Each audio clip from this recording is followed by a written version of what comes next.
Hello friends, welcome back to our channel.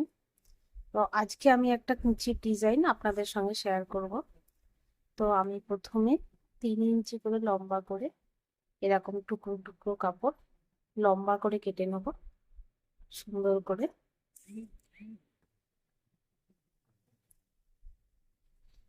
তারপর এগুলো ছোট ছোট টুকরোগুলোকে জয়েন করে নেব ভালো করে। তো আপনারা যারা এই চ্যানেলটাকে দেখছেন তারা অবশ্যই লাইক আর সাবস্ক্রাইব করে দেবেন আমার চ্যানেলটিকে। তারপর এইভাবে জোড়া হয়ে গেলে এইভাবে দুমড়ে মুড়ে দেবো, উল্টে মুড়বেন।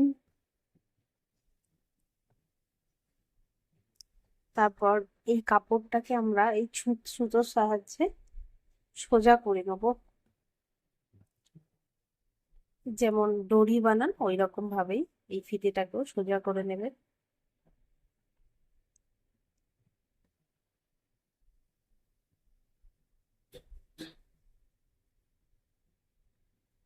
আমার এটা সোজা করা হয়ে গেছে। এইবার আমি এই কুচিগুলো ভালো করে মেশিনের সাহায্যে সেলাই করে নেব। দেখুন আমি কিভাবে করছি, এইরকম ভাবেই করতে হবে। পুরো ঠিক মাঝখান দিয়ে সেলাইটাকে সমানভাবে করে নিতে হবে।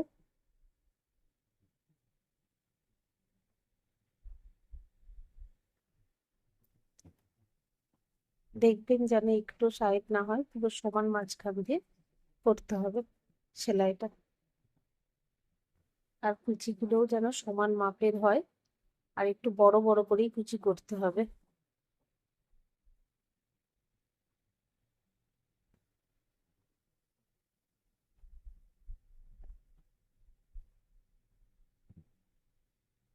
তারপর কুচিগুলো হয়ে গেলে ভালো করে প্রেস করে নেবেন, তাহলে কুচিগুলো ভালো বসে যাবে। তারপর কুচিটা ব্লাউজের সাথে এইভাবে অ্যাটাচ করে দেবেন। তারপর সুতোর সাহায্যে দুটো কোনা কুচি ধরে আগে সেলাই করে নেবেন, ভালো করে অ্যাটাচ করবেন যেন একটু ওঠা হয়ে না থাকে কুচিগুলো।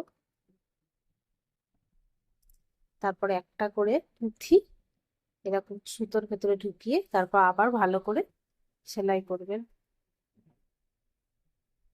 এইভাবে আপনারা প্রতিটা কুচি ধরবেন আর এইভাবেই সেলাই করবেন আর একটা করে পুঁথি বসাবেন। আপনারা চাইলে এই জায়গায় লেসও বসাতে পারেন সমান সোজা করে। দেখুন আমি এইরকম ভাবে করছি, এইরকম ভাবেই করবেন, দু কোনা ধরে সেলাই করবেন।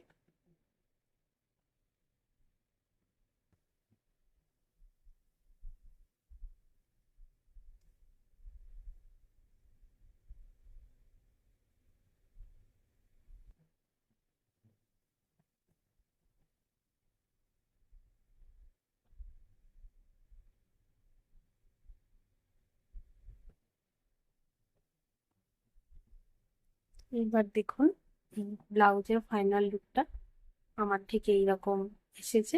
তো আপনারাও চেষ্টা করবেন এইরকম ভাবেই করার, তাহলে আপনারাও করতে পারবেন এতটাই সুন্দর এবং এতটাই ফিনিশিং এর সাহায্যে।